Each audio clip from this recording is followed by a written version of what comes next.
sou Rafael, psicólogo, e não podemos virar zumbis, porém todos estamos propensos a nos tornar o Akira, no bom e no mau sentido. Hoje a reflexão é sobre Tendo Akira. Tem spoiler de todo o anime de Zoom-sen.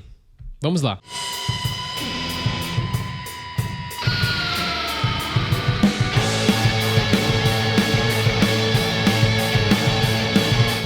O verdadeiro ponto de inflexão do personagem de Zoom-sen é bem claro. Estou eu fazendo o que realmente é importante pra mim e meu futuro? Akira tinha um sonho de ter um bom trabalho. Isso era tudo pra ele. Ele entrou no trabalho e idealizava esse trabalho, assim como todos nós já fizemos um dia. Akira é uma pessoa extremamente positiva e otimista com a vida. Alguém ali que tinha vários sonhos. Ele jogou rugby durante toda a faculdade e sua vida o tornava alguém positivo no geral. Então ele encontra a empresa de seus sonhos. E ele cria uma expectativa absurda com seu novo trabalho. No seu primeiro dia, ele está feliz, seus colegas o recebem bem, ele olha para aquela sala e vê um grande futuro pela frente. Depois ele sai com os amigos e sente aquele clima leve da empresa. Tudo isso faz ele ter muita vontade de conseguir grandes resultados e causar uma boa impressão no seu novo ambiente de trabalho. Porém, seus colegas, após o fim do expediente, não voltavam para casa. Eles voltavam para a empresa e continuavam trabalhando. Resultado, no seu primeiro dia de trabalho, o Akira só voltou para casa 2 dias depois. Ele tenta ver o lado positivo da empresa para se convencer que fez a escolha certa, até ele mesmo se perguntar: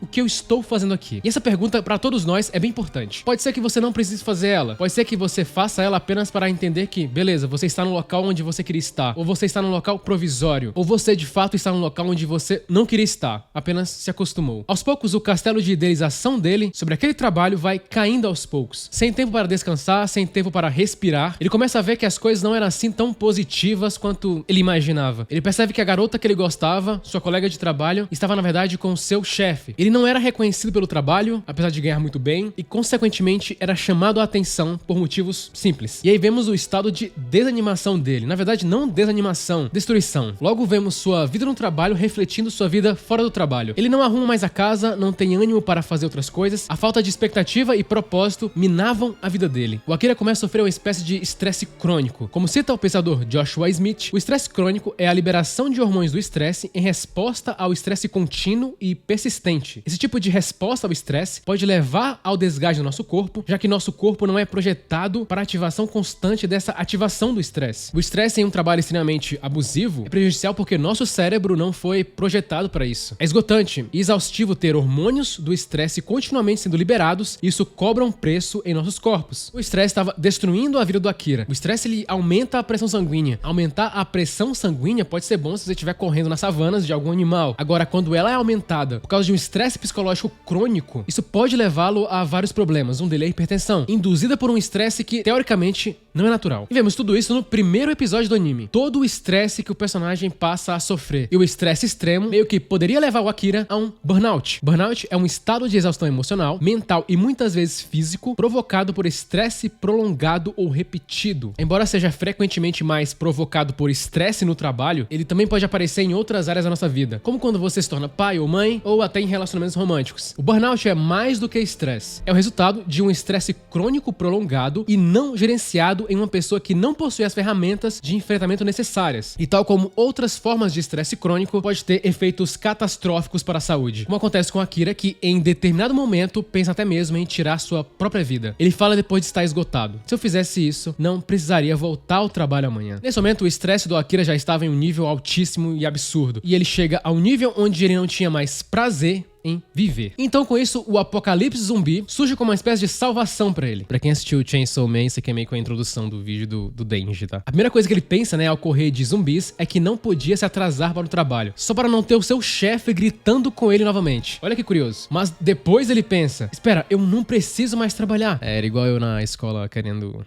que tivesse apocalipse zumbi pra não precisar ir pra aula, né? Quem nunca, né? Então, a vida dele tava tão ruim que ele considerava o apocalipse zumbi como uma chance de ser feliz novamente. Mesmo com toda a problemática que o apocalipse zumbi traz de várias formas. A grande verdade é que o Akira tinha vários sonhos. E parece que naquele ambiente, e em como a vida dele estava caminhando, ele não atingiria nada do que ele imaginava. Então, antes dele pensar no caso do apocalipse zumbi, ele passa a pensar sobre como ele estava se livrando de seu trabalho, do fardo que assombrava ele e que deixava deixava sua vida totalmente sem cor e brilho. E também com uma sensação extrema de ameaça. Uma ameaça o tempo inteiro. A região da amígdala é uma das principais no quesito medo e ansiedade. Em pacientes com TEPT, transtorno de estresse pós-traumático de longo prazo, ela costuma ser maior, inclusive. Nos que sofrem desse distúrbio, a amígdala reage com intensidade excessiva, causando estímulos mesmo em situações de leve temor. E ela demora para se acalmar após isso. E na situação que o Akira estava, ele poderia estar muito perto de passar por isso. Então Akira toma uma decisão. Agora ele decide viver uma vida sem arrependimentos. Como que tem uma vida dessa, né? Ele quer realizar tudo que deseja fazer. É como se a vida do Akira de fato estivesse começando ali naquele momento. Então ele limpa sua casa, que ele não limpava há muito tempo, começa a beber cerveja depois de muito tempo, e logo depois de fazer isso, ele fala que não se lembrava da vez que tinha se sentido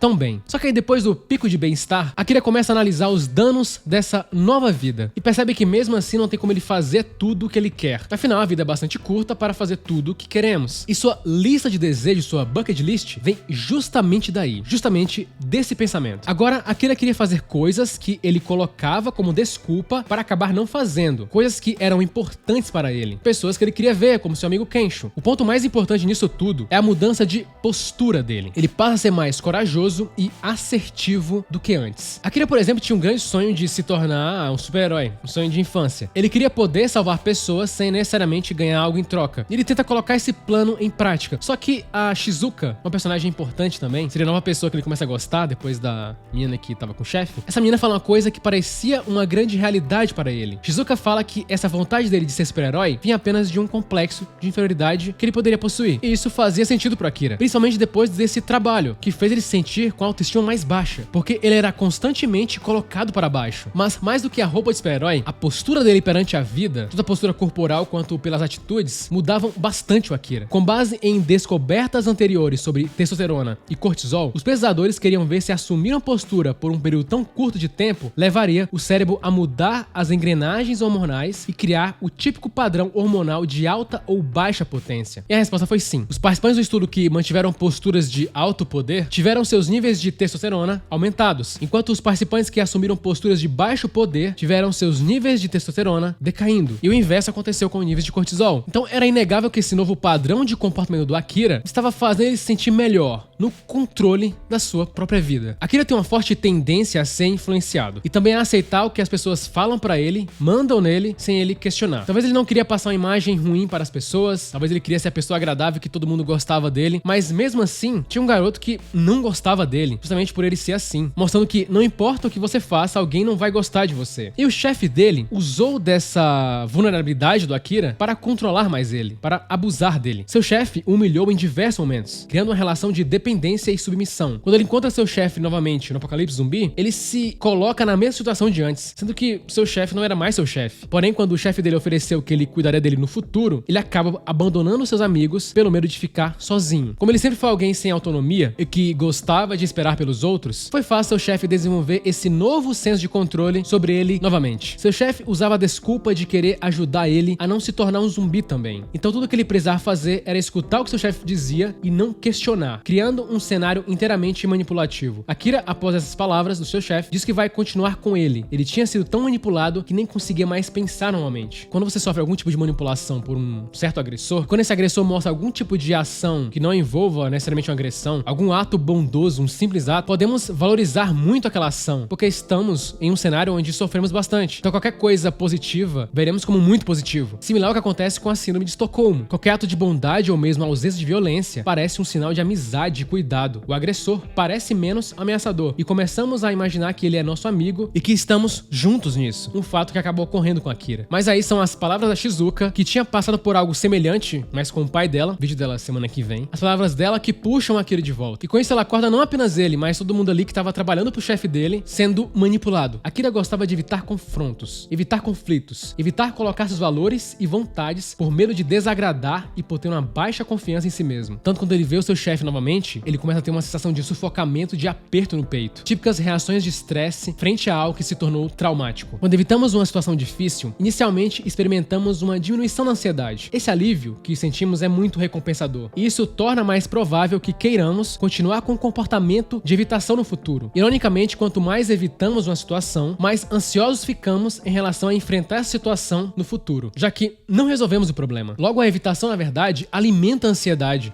de longo prazo, porque nos ajuda a convencermos de que os perigos são muito sérios e que não conseguiremos lidar com eles. É como se eu sentisse o alívio por não apresentar um trabalho porque a professora faltou, mas começa outra ansiedade porque semana que vem eu vou ter que fazer isso. Ou seja, a falta dela não resolveu o problema. Vou sentir ansiedade de qualquer forma e por mais tempo. Aí soma-se tudo isso ao complexo de inferioridade que ele tem, mais a baixa autoestima, e ele se torna um personagem extremamente manipulado. Porém, isso pouco a pouco vai mudando no Akira. Ele começa a se engajar em comportamentos de uma maneira mais corajosa, que vai gerando nele evidência de que é possível sim realizar muita coisa, aumentando seu senso de autoeficácia, que era muito baixo. A coragem é uma espécie de antídoto para uma mente ansiosa. Estudos indicam que atos de bravura estão ligados a uma melhor resiliência e maior tempo de vida. A coragem é amplamente identificada como um componente de cura na psicologia clínica. Akira se forçou a se desafiar e a desafiar situações difíceis e a se proteger e proteger outras pessoas. Pessoas corajosas são muitas vezes dedicadas a causas que consideram significativas e que lhes dão um senso de propósito. Pessoas com senso de propósito sentem menos ansiedade e estresse. Todo esse processo gerava autoconfiança nele. Autoconfiança significa acreditar que se pode atender às demandas de uma tarefa. A crença de que nós podemos fazer isso fará a diferença quando chegar a hora de uma ação corajosa. O indivíduo mais confiante tende a persistir mais em situações onde tem obstáculos. Quanto mais autoconfiante você for, menos medo você experimentará ao navegar em uma crise ou evento traumático. A autoconfiança é adquirida pelo conhecimento, prática, experiência e esforço. Então sim, o apocalipse zumbi melhorou muita coisa no Akira. Fez ele ser mais ativo, mais assertivo e aceitar mais as emoções também. E isso ajuda ele a ficar mais próximo da vida que ele de fato queria pra ele. É um momento onde ele percebe que não tinha mais cordas o prendendo. Ele passa a viver mais no presente, mas também aprende com a Shizuka a pensar mais no futuro. Então ele sai do modo automático e da vida que os outros queriam dele para uma vida que era somente dele e que era importante pra ele. Akira provoca algumas boas reflexões sobre os verdadeiros sentidos da vida, o que realmente importa no final, sobre o que iremos nos arrepender e o que fica quando tudo está prestes a terminar. Akira não responde a todas as perguntas, afinal nem o próprio Akira encontrou ainda o que ele quer de verdade. E tudo bem, assim como ele, vamos aprendendo ao decorrer do tempo. E é assim para qualquer um de nós. Akira descobre que é o motorista da própria vida e que jamais ele seguirá o próprio caminho se der muito ouvido aos passageiros. Curta, se inscreva e compartilhe.